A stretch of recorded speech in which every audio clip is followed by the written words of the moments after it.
In the first two parts of the identity of Antichrist, we have identified the Antichrist as one like Judas Iscariot, who was a part of the inner circle of Yeshua's ministry, who then fell away and became a son of perdition or loss. We also learned that the Antichrist is an ethnic Assyrian who takes over an existing empire located in a region formerly controlled by the ancient Assyrian and Babylonian empires and ultimately leads this empire to destruction. We learned that among his characteristics he, 1. will promote another god, 2. will deny that Yeshua came in the flesh, 3. will deny the father-son relationship between Yeshua and God, and 4. will proclaim that he is a prophet of God. Are there other characteristics in the scriptures that give us more evidence to identify the Antichrist? I'm Brenda Cathcart, and this is Shadows of the Messiah.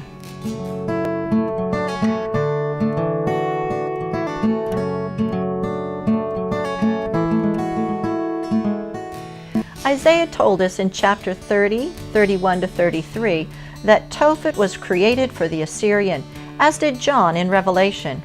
John calls this Assyrian the beast, Revelation 19:20. Then the beast was captured, and with him the false prophet who worked signs in his presence, by which he deceived those who received the mark of the beast, and those who worshipped his image. These two were cast alive into the lake of fire, burning with brimstone. This is the same beast that we were told goes to perdition, as we saw in part 1 of this series, Revelation 17:7 and 8. But the angel said to me, "Why did you marvel? I will tell you the mystery of the woman and of the beast that carries her, which has the 7 heads and the 10 horns. The beast that you saw was and is not, and will ascend out of the bottomless pit and go to perdition. And those who dwell on the earth will marvel, whose names are not written in the book of life from the foundation of the world, when they see the beast that was and is not and yet is." This beast first makes his appearance in the book of Revelation in chapter 13, verses 1 through 4. "Then I stood on the sand of the sea, and I saw a beast rising up out of the sea, having 7 heads and 10 horns, and on his horns 10 crowns, and on his heads a blasphemous name. Now the beast which I saw was like a leopard, his feet were like the feet of a bear, and his mouth like the mouth of a lion. The dragon gave him his power, his throne, and great authority. And I saw one of his heads as if it had been mortally wounded, and his deadly wound was healed, and all the world marveled and followed the beast. So they worshipped the dragon who gave authority to the beast, and they worshipped the beast, saying, 'Who is like the beast? Who is able to make war with him?' As we expect, this beast will be able to perform signs, wonders, and miracles, even to apparently being raised from the dead. The world marvels at the wonders this beast performs. Daniel writes about this beast as well. In the first year of King Belshazzar of Babylon, just a few years before its fall, Daniel has a vision about 4 beasts. The 4th of these beasts matches the description of the beast in Revelation, Daniel 7:7 and 8. After this I saw in the night visions, and behold, a 4th beast, dreadful and terrible, exceedingly strong. It had huge iron teeth. It was devouring, breaking in pieces, and trampling the residue with its feet. It was different from all the beasts that were before it, and it had 10 horns. I was considering the horns, and there was another horn, a little one, coming up among them, before whom 3 of the first horns were plucked out by the roots. And there in this horn were eyes like the eyes of a man, and a mouth speaking pompous words. This vision troubled Daniel, especially that of the 4th beast. An angel that appeared in the dream told him the meaning of the 4th beast. Daniel 7:23 through 25. Thus he said, "The 4th beast shall be a 4th kingdom on earth, which shall be different from all other kingdoms, and shall devour the whole earth, trample it, and break it in pieces. The 10 horns are 10 kings who shall arise from this kingdom, and another shall arise after them. He shall be different from the first ones, and shall subdue 3 kings. He shall speak pompous words against the Most High, shall persecute the saints of the Most High, and shall intend to change times and law. Then the saints shall be given into his hand for a time and times and half a time." The four beasts represent kingdoms, not just individual kings. The fourth beast is different in some way from other kingdoms. We know that it comprises 10 different kings, followed by a king that overthrows 3 of the original kings. We already know that this ruler is an Assyrian Christian who becomes the king of Babylon. He is the horn that supplants 3 others in a kingdom that may start with the appearance of righteousness. We know the Antichrist comes from among believers and has such an outward appearance of righteousness that he could almost fool the elect. So this kingdom cannot be a Muslim kingdom. Daniel has a second vision a couple of years later in the 3rd year of the reign of King Belshazzar that reveals more information about this ruler. God sends the angel Gabriel to interpret Daniel's vision. Gabriel starts by telling Daniel the vision is for the time of the end. Daniel 8:17. So he came near where I stood, and when he came, I was afraid and fell on my face. But he said to me, "Understand, Son of Man, that the vision refers to the time of the end." In this vision, Daniel learns that the 4 kingdoms come from the splitting of Alexander the Great's kingdom. Daniel 8:21-27. And the male goat is the kingdom of Greece. The large horn that is between its eyes is the first king. As for the broken horn and the 4 that stood up in its place, 4 kingdoms shall arise out of that nation, but not with its power.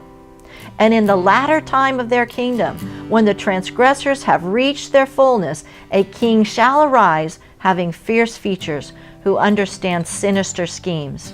His power shall be mighty, but not by his own power. He shall destroy fearfully, and shall prosper and thrive. He shall destroy the mighty and also the holy people. Through his cunning he shall cause deceit to prosper under his rule, and he shall exalt himself in his heart.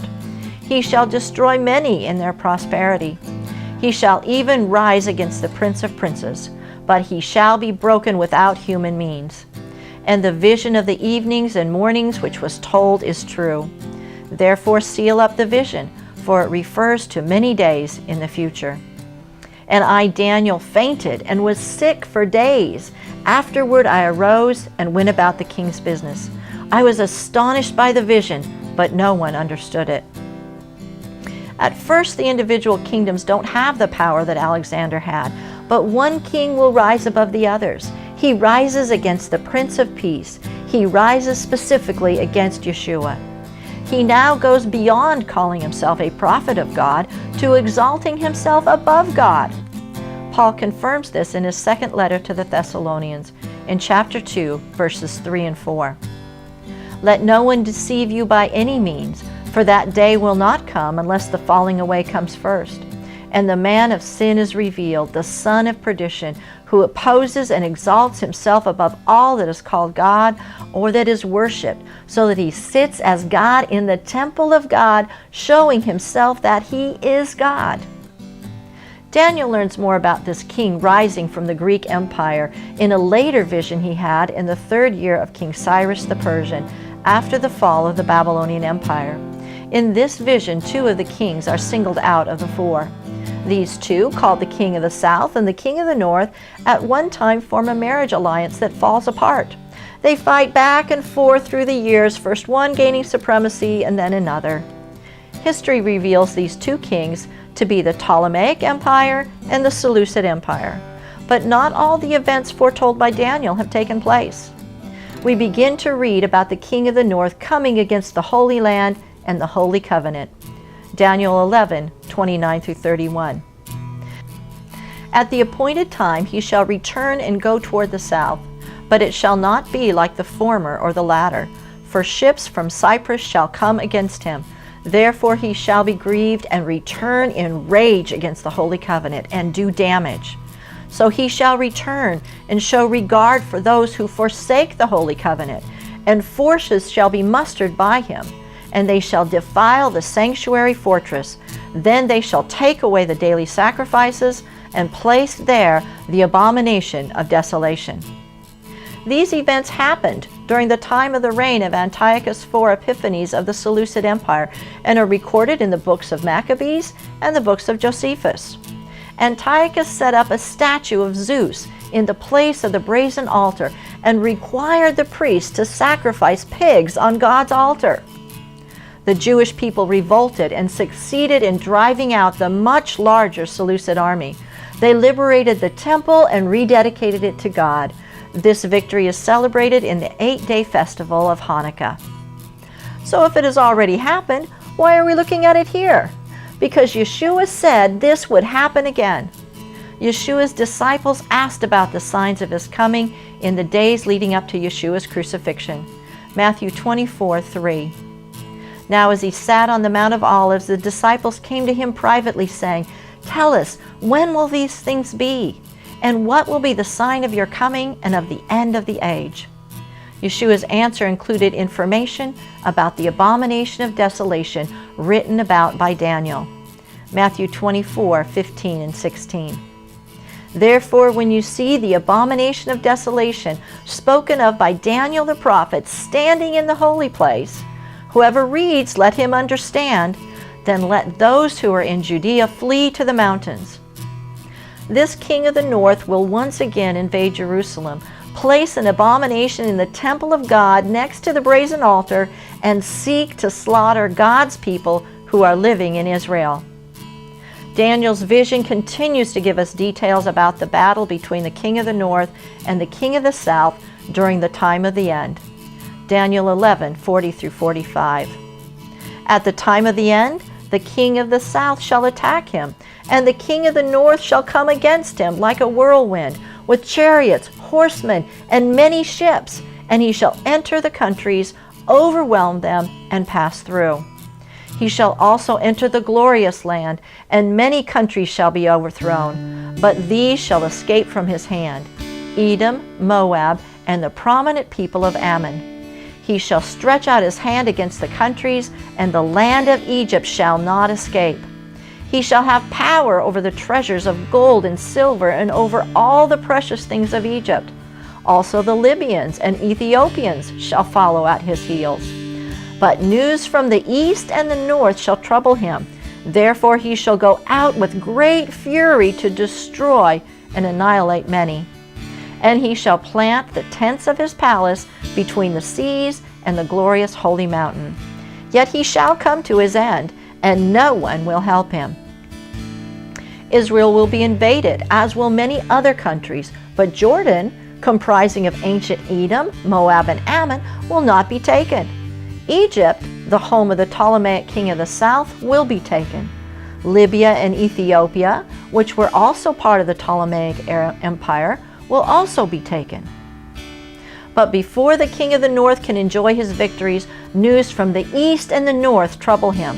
It won't be smooth sailing for the king of the north, nor does he conquer the whole world. Jordan, for one, is a nation he doesn't conquer, nor does he conquer nations to the north and east of his own empire. At the disturbing news from the east and the north, he vents his fury on Israel and sets up his palace in Israel. But he won't be successful. He will swiftly come to an end. The Bible is our source of information about the identity of the Antichrist. As we look at the newest crop of potential candidates, we must ask whether this person has all the characteristics of the Antichrist as revealed in the Scriptures. Some people want to spiritualize these characteristics, but before any deeper symbolic, metaphorical, or hidden meaning can be considered, we have to consider the literal meaning of the text. Then any deeper meaning can add to the understanding or extend the understanding, but it can never contradict the literal meaning of the text. With that in mind, what have we learned about the identity of Antichrist? 1. He is a former believer. Like Judas, he is one who goes to perdition. 2. He is an Assyrian. The ethnic Assyrians are the Christians undergoing extreme persecution now in the Middle East. 3. He is the king of Babylon. 4. He rises to authority from the second echelon of power in an empire that begins as an outwardly righteous empire. And 5. He is the king of the north, rising out of the old Seleucid Empire. This is what the Bible says about the Antichrist. Any candidate for the Antichrist must have these characteristics. If he has most of these characteristics but is missing even one, then he is not the Antichrist of the Bible. I'm Brenda Cathcart, and this has been Shadows of Messiah. Shalom, and be blessed.